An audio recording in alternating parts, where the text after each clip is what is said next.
Bismillahirrahmanirrahim. Assalamualaikum warahmatullahi wabarakatuh. Alhamdulillahilladzi 'allama bil qalam, 'allamal insana ma lam ya'lam. Wa sallallahu ala rasulih sayyidina Muhammadin wa sallam wa ala alihi wa ashabihi wa man tabi'ahum bi ihsanin ila yaumiddin wa qarram. Amma ba'd. Alhamdulillah, teman-teman yang sama-sama mengharapkan ridha Allah Subhanahu wa ta'ala, lagi dan lagi mari kita bersyukur kepada Allah Subhanahu wa ta'ala yang telah memberikan kepada kita nikmat-nikmat, yang telah mengajarkan kita, 'allama bil qalam, yang mengajarkan kita dengan pena, dan yang mana telah mengajarkan manusia dari satu ilmu ke ilmu yang lainnya. Dan nikmat yang paling agung yang telah Allah berikan kepada kita yaitu nikmat iman dan nikmat Islam. Teman-teman yang sama-sama mengharapkan ridha Allah Subhanahu wa ta'ala, salawat serta salam mari tak lupa kita haturkan kepada junjungan Nabi besar kita, Nabi Muhammad sallallahu alaihi wasallam, yang telah berhasil membawa umat manusia kepada jalan Allah Subhanahu wa ta'ala. Teman-teman yang sama-sama mengharapkan ridha Allah Subhanahu wa ta'ala, pada pertemuan kali ini insyaallah Ustadz akan melanjutkan materi yang telah kita pelajari sebelumnya, dan insyaallah kita akan lanjutkan kembali pada ayat selanjutnya, yaitu ayat ke-8. Sebelum kita memasuki ayat yang ke-8, insyaallah kita awali terlebih dahulu pertemuan kita pada jam iman kali ini dengan membaca doa. Allahumma inna nas'aluka ilman nafi'an wa rizqan tayyiban wa amalan mutaqabbala. Rabbi zidna ilma warzuqna fahma. Rabbi shrah li sadri wa yassir li amri wahlul 'uqdatam min lisani yafqahu qawli. Amin amin ya rabbal alamin. Teman-teman yang sama-sama mengharapkan ridha Allah Subhanahu wa ta'ala, seperti biasa sebelum kita memasuki pelajaran selanjutnya atau ayat selanjutnya, maka kita murojaah terlebih dahulu daripada ayat-ayat sebelumnya, yaitu kemarin terakhir kita berada pada ayat yang ke-7. Ya, di sana menggambarkan tentang bagaimana orang-orang kafir tersebut, ya, orang-orang pembesar musyrikin tersebut, sebenarnya walaupun semangatnya Rasulullah, fokusnya Rasulullah kepada mereka itu amat tinggi, walaupun perhatiannya Rasulullah kepada mereka amat tinggi, dan Rasulullah menginginkan dan mengharapkan akan keislaman mereka semua, akan tetapi ternyata mereka sendiri enggan untuk menjemput hidayah Allah Subhanahu wa ta'ala, karena mereka memiliki sifat istaghna, yang mana sifat istaghna kita ketahui bersama bahwasannya itu adalah sifat yang kurang baik, atau yang tidak baik, karena mereka merasa cukup. Ketahuilah kita sebagai manusia makhluk Allah Subhanahu wa ta'ala tidaklah cukup untuk hidup tanpa adanya bantuan dari Allah Subhanahu wa ta'ala. Kita tidak akan pernah sanggup untuk melakukan apapun yang ada di muka bumi ini, kecuali itu semua atas izin Allah Subhanahu wa ta'ala. Teman-teman yang sama-sama mengharapkan ridha Allah Subhanahu wa ta'ala, dikarenakan sifat yang buruk tadi, orang-orang kafir ditutup oleh Allah Subhanahu wa taala hati-hati mereka, ya. Khatamallahu ala qulubihim wa ala sam'ihim wa ala absarihim ghishawatu wa lahum 'adzabun 'adzim. Allah tutup hati mereka, Allah tutup pendengaran mereka, Allah tutup penglihatan mereka. Masya Allah. Allah tutup semua. Allah jadikan mereka dalam kesesatan yang nyata. Allah jadikan mereka dalam kebutaan. Bukan buta mata, akan tetapi buta hatinya untuk melihat kebenaran. Bukan matanya buta tidak bisa melihat, akan tetapi matanya buta akan kebaikan yang Rasulullah Sallallahu Alaihi Wasallam. Telinganya tuli, bukan karena tuli tidak bisa mendengar, akan tetapi mereka enggan mendengar kebaikan-kebaikan yang Allah Subhanahu wa taala turunkan ke atas muka bumi ini, yang Allah Subhanahu wa taala telah ajarkan kepada Rasulullah Sallallahu Alaihi Wasallam. Yang demikian itu, naudzubillah min dzalik. Semoga Allah Subhanahu wa taala jauhkan kita semua dari kebutaan, ketulian, dan kegelapan hati kita masing-masing. Amin. Amin ya rabbal alamin. Dan pada pertemuan selanjutnya, yaitu kita akan membahas, pertemuan kali ini kita akan membahas tentang ayat ke-8, ya teman-teman, yang sama-sama mengharapkan ridha Allah Subhanahu wa taala. Insyaallah kita masuk pada ayat selanjutnya, yaitu ayat yang ke-8. Di ayat yang ke-8 Allah Subhanahu wa taala berfirman, mari kita baca bersama-sama. A'udzu billahi minasy syaithanir rajim. Wa amma man ja'aka yas'a. Di situ memiliki arti, dan adapun orang yang datang kepadamu dengan bersegera untuk mendapatkan pengajaran. Masya Allah, teman-teman, yang sama-sama mengharapkan ridha Allah Subhanahu wa taala. Sebelum kita membahas lebih jauh tentang ayat ini, mari kita kupas terlebih dahulu kosakata, ya, yang ada pada ayat ini, yaitu di situ ada kosakata jaa yaji'u, ya. Jaa yaji'u. Apa makna dari jaa yaji'u? Jaa yaji'u memiliki arti yaitu atayati. Atayati. Teman-teman sudah pernah mempelajari atau mendapatkan kosakata ini di surah An-Nazi'at. Semoga teman-teman masih ingat nih, atayati, ya. Artinya adalah datang, ya teman-teman, ya. Artinya adalah datang. Jaa yaji'u, bahasa Arab lainnya ata ya'ti, yang memiliki arti bahasa Indonesianya datang, ya. Masya Allah. Telah datang, ya, telah datang kepadamu. Siapa yang datang kepada Rasulullah Sallallahu Alaihi Wasallam? Yang datang kepada Rasulullah Sallallahu Alaihi Wasallam adalah Abdullah bin Ummi Maktum. Yang mana Abdullah bin Ummi Maktum pada saat itu ingin mendapatkan apa? Mendapatkan pengajaran dari Rasulullah Sallallahu Alaihi Wasallam. Setelah itu kosakata selanjutnya di sana ada sa'a yas'a. Sa'a yas'a memiliki arti, sa'a yas'a adalah bersegera, bersungguh-sungguh, bercepat-cepat, dan bersemangat. Masya Allah. Ya, itu dia. Selanjutnya kita akan membahas tentang ayat ini. Apa maksud dari ayat tersebut?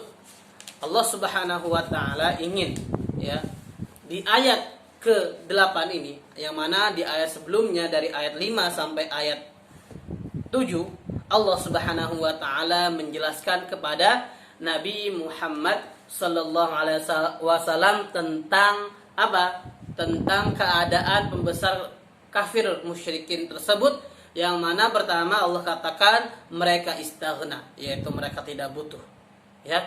Terus yang kedua kenapa mereka tidak butuh tetapi Rasulullah SAW tetap fokus tasadda? Kenapa Rasulullah terlalu mengharapkan lebih tinggi, harapan yang sangat tinggi, padahal pada diri mereka tidak kita mendapatkan harapan-harapan tersebut, ya, kita tidak akan mendapatkan harapan-harapan tersebut. Masya Allah. Terus di situ Allah Subhanahu Wa Taala pun memberitahukan kepada Rasulullah bahwasanya tidak ada celah, maksudnya apa? Tidak dosa Nabi Muhammad ketika sudah menyampaikan apa yang Allah Subhanahu Wa Taala perintahkan kepada Nabi Muhammad Sallallahu Alaihi Wasallam.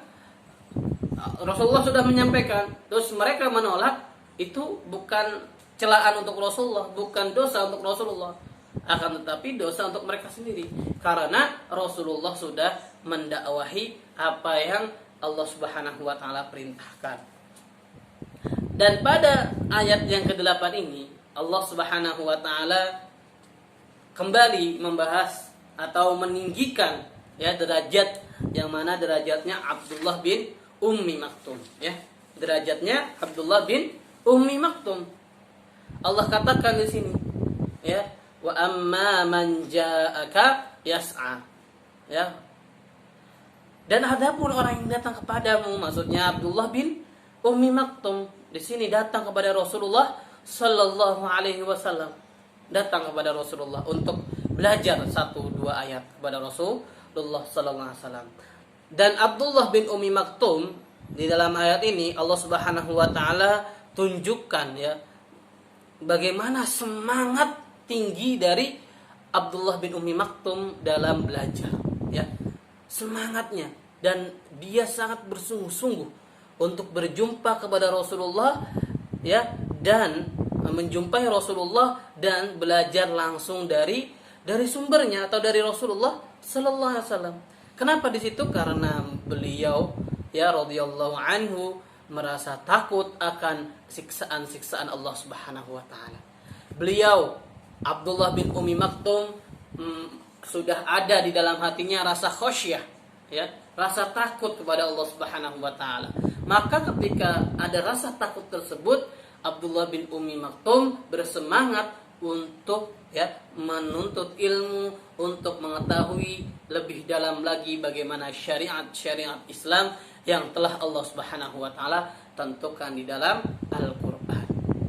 Bagaimana agar karena dengan mengetahui, ya, bagaimana sakitnya, pedihnya di neraka tersebut, maka Abdullah bin Ummi Maktum ini ingin meningkatkan imannya kepada Allah Subhanahu Wa Taala. Karena seorang mukmin yang hakiki adalah apabila dibacakan kepada mereka, idza tutla alaihim ayatuna zadatuhum imana.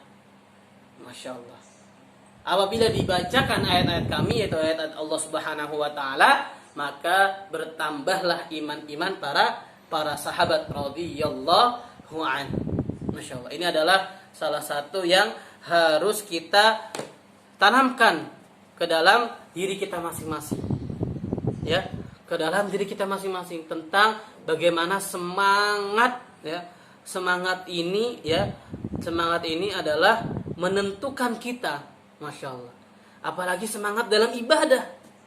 Menuntut ilmu ibadah bukan, teman-teman? Menuntut ilmu termasuk ibadah yang Allah Subhanahu Wa Taala perintahkan untuk kita. Masya Allah, ya. Menuntut ilmu itu ibadah, teman-teman. Masya Allah. Setiap ayatnya kita baca Al-Quran, yang mana dalam hadis Rasulullah mafhumnya bahwasanya barang siapa yang, ya, lancar baca Al-Qurannya, ya, hafal Al-Qurannya, maka dia akan bersama para malaikat yang mulia, ya.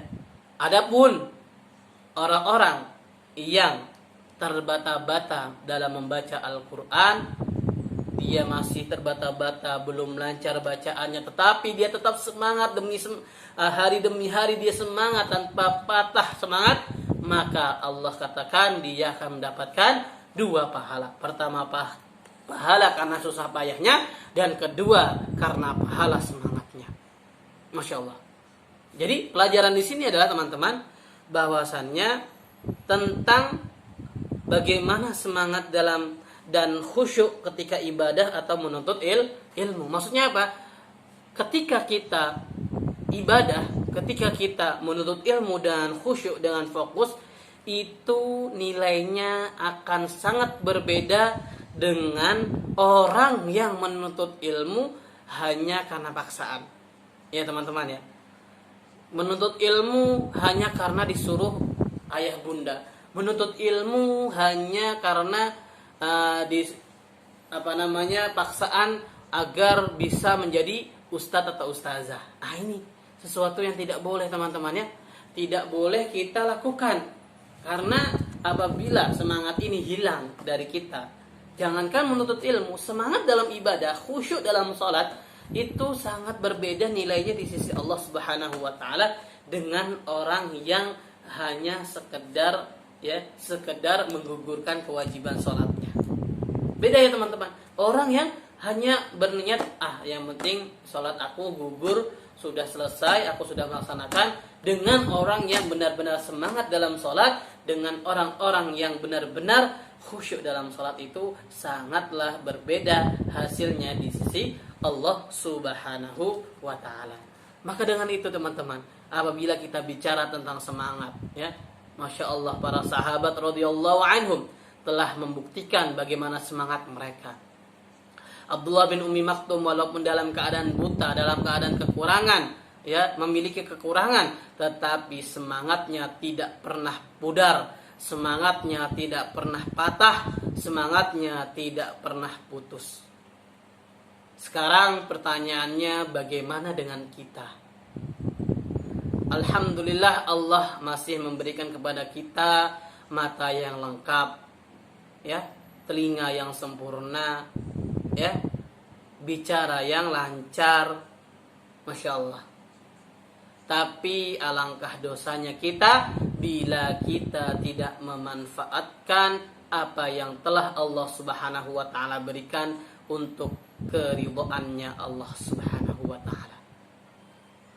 Untuk apa kita hidup di dunia bila kita tidak ada sedikit pun rasa semangat untuk beribadah kepada Allah Subhanahu wa ta'ala? Ketahuilah, muka bumi ini milik Allah. Dimanapun kita menginjak, dimanapun kita menginjakkan kaki kita di atas muka bumi ini, disitulah ketaatan kepada Allah harus hadir di dalam hati kita. Semangat untuk beribadah harus selalu hadir di dalam hati kita, teman-teman. Masya Allah. Itu dia teman-teman, akhlak-akhlak para sahabat radhiyallahu an, yang mana mereka apabila, ya, mengetahui satu bab, ada orang satu mengetahui seseorang memiliki ilmu, memiliki hadis Rasulullah sallallahu alaihi wasallam, para tabi'in, ya, para ulama, ketika mengetahui hal tersebut, dia datangi walaupun dalam kondisi jaraknya jauh. Mereka tetap semangat. Makanya di dalam syair Imam Syafi'i rahimahullah ta'ala, lan tanalul ilma illa bisittah, sa'umbika an tafsiliha bibayani, dzaka'un wa hirsun wa ijtihadun wa dirhamun wa suhbatu ustadin wa tulu zaman.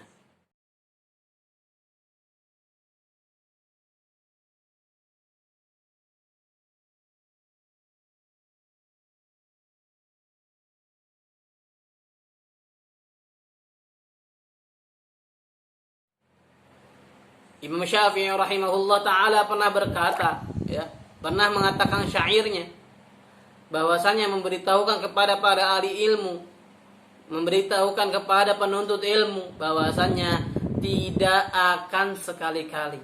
Di situ menggunakan kalimat lan, ya teman-teman ya. Lan itu memiliki arti tidak akan sekali-kali seseorang itu atau kalian itu mendapatkan ilmu kecuali dengan 6 hal, kecuali dengan 6 syarat. Pertama, ya, beliau mengatakan, aku akan menyebutkan satu persatu tentang syarat tersebut. Pertama yaitu dzakaun. Dzakaun memiliki arti cerdas. Alhamdulillah kita semua memiliki kecerdasan ya yang telah Allah Subhanahu wa taala berikan kepada kita. Alhamdulillah kita semua telah diberikan akal oleh Allah Subhanahu wa taala. Ya. Dan yang kedua, Imam Syafi'i berkata, wahirsun, rakus. Rakus akan ilmu. Bila kita tidak rakus akan ilmu, maka dangkallah kita. Ya. Kita hanya fokus ya, makanya kita lihat ya teman-teman pada saat ini, Masya Allah, orang hanya mengetahui satu ilmu saja, ya, ilmu lainnya belum paham. Tapi para ulama terdahulu, para sahabat terdahulu, kita cari sahabat yang ahli fikih banyak, sahabat yang ahli Quran banyak, sahabat yang ahli apalagi IPA banyak, sahabat ahli obat-obatan, tabib banyak, mengetahui semuanya. Masya Allah. Itulah teman-teman ya. Dan rata-rata dari mereka semua ulama-ulama terdahulu, Masya Allah, mereka telah menghafal Al-Quran. Alhamdulillah, bersyukur kepada Allah Subhanahu wa taala. Alhamdulillah teman-teman, kita semua, bukan hanya teman-teman, Ustadz juga bersyukur kepada Allah Subhanahu wa taala, kita berada di dalam ranah Kutab Al-Fatih, berada dalam lingkupan Kutab Al-Fatih, berada di dalam lingkungan Kutab Al-Fatih, berada di dalam keluarga besar Kutab Al-Fatih. Kenapa kita bersyukur? Karena di dalam naungan inilah kita belajar bersama-sama, kita saling ingat mengingatkan ya, karena amar ma'ruf nahi mungkar itu Allah perintahkan. Nah, itu dia teman-teman ya. Maka dalam ayat ini Allah Subhanahu wa taala tegur kepada Rasulullah dan sebutkan bagaimana semangatnya Abdullah bin Ummi Maktum. Pelajarannya adalah kita lihat bagaimana ya, ini adalah salah satu gambaran untuk kita. Ya. Di dalam kisah ini Allah mengajarkan dua adab teman-teman. Pertama, mengajarkan bagaimana adab seorang murid kepada guru, dan Allah juga mengajarkan bagaimana adab seorang guru kepada murid. Adab seorang murid kepada guru, Abdullah bin Ummi Maktum. Ya, kalau seandainya kita lihat apakah baik untuk memotong pembicaraan seorang guru ketika sedang berbicara? Ya, itu sudah pasti tidak baik, teman-teman. Abdullah bin Ummi Maktum memotong pembicaraan Rasulullah Sallallahu Alaihi Wasallam. Ini adalah hal yang harus kita hindari, teman-teman. Ini yang harus kita pelajari juga. Tetapi, Masya Allah, Allah Subhanahu Wa Taala sayang kepada Abdullah bin Ummi Maktum karena kondisinya yang pada saat itu beliau dalam keadaan buta atau tidak melihat. Ya, mungkin beliau ya khilaf, saking rasa takutnya kepada Allah Subhanahu wa taala, beliau khilaf, langsung datang kepada Rasulullah, cepat-cepat ingin mendapatkan ilmu dari Rasulullah, cepat-cepat ingin meningkatkan keimanannya kepada melalui Rasulullah sallallahu alaihi wasallam. Masya Allah. Ini pun teguran juga untuk Abdullah bin Ummi Maktum, teman-teman. Tetapi Allah Subhanahu wa taala tidak ingin memojokkan Abdullah bin Ummi Maktum, karena Abdullah bin Ummi Maktum di situ ada tujuan yang baik. Ya, teman-teman ya. Ada tujuan yang baik. Tetapi tetap ya, hal tersebut jangan pernah dilakukan. Karena ketika seorang guru sedang berbicara, adab kita yaitu sebagai murid harus diam. Dan pelajaran untuk guru kepada murid yaitu ya, jangan bermuka masam kepada murid. Nah, itu dia teman-teman. Jangan bermuka masam kepada murid, karena Rasulullah SAW pada saat itu beranggapan ya, Rasulullah memiliki ijtihad, memiliki anggapan, memiliki pendapat sendiri bahwasannya Abdullah bin Ummi Maktum beliau adalah seorang mukmin dan bisa setiap hari ketemu dengan saya, sedangkan pembesar ini adalah orang kafir. Kapan lagi saya bisa mendakwahinya? Nah, itu anggapan pertama dari Rasulullah SAW ya.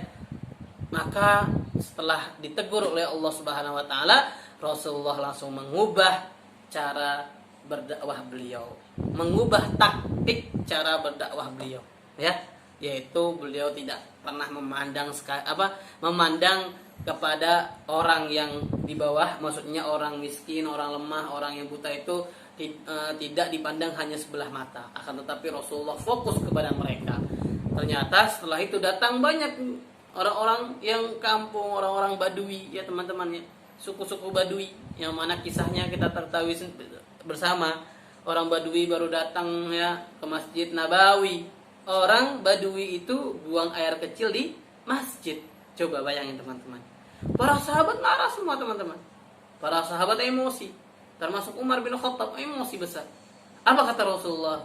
Sudah, biarkan dulu, biarkan. Jangan diganggu, jangan dimarahi. Biarkan. Dia belum tahu ilmunya. Biarkan. Nah, kamu salah satu di antara kalian ambillah air.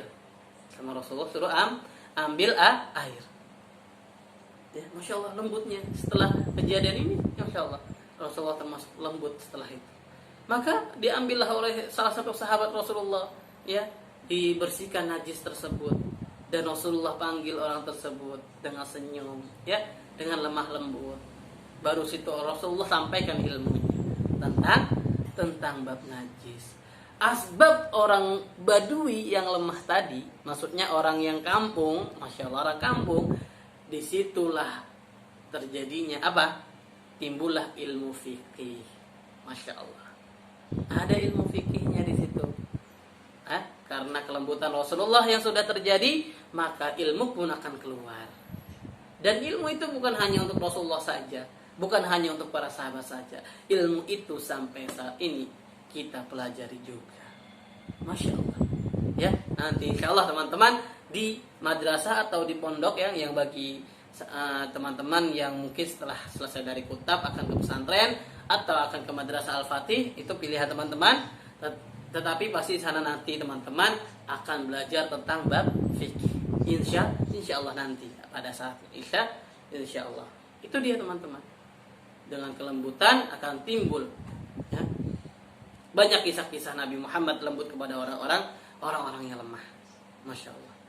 Dan dengan kelembutan itulah hidayah-hidayah Allah Subhanahu wa ta'ala tersebar di mana-mana. Maka dakwah itu tidak harus dengan kekerasan, tidak harus dengan paksaan, akan tetapi selalu dengan kelembutan dan, ya, keramah tamahan kepada orang lain. Masya Allah. Ini dia teman-teman pertemuan kita pada kali ini, yaitu tentang bagaimana semangatnya Abdullah bin Ummi Maktum dan tentang bagaimana Rasulullah Sallallahu Alaihi Wasallam, ya, merubah taktik beliau dalam berdakwah. Masya Allah. Insya Allah ini saja yang bisa saya sampaikan pada pertemuan kita kali ini. Adapun tugasnya insya Allah masih merangkum saja ya teman-teman, ya. Dan insya Allah di hari Kamis pekan ini teman-teman ada ujian tema ya teman-teman, ya. Insya Allah ujian temanya kita hari Kamis. Bagi yang online nanti Ustadz akan kirim via Google Classroom, dan bagi yang offline insya Allah kita akan mengerjakan secara offline di tempat offline kita. Insya Allah. Sekian dari Ustadz.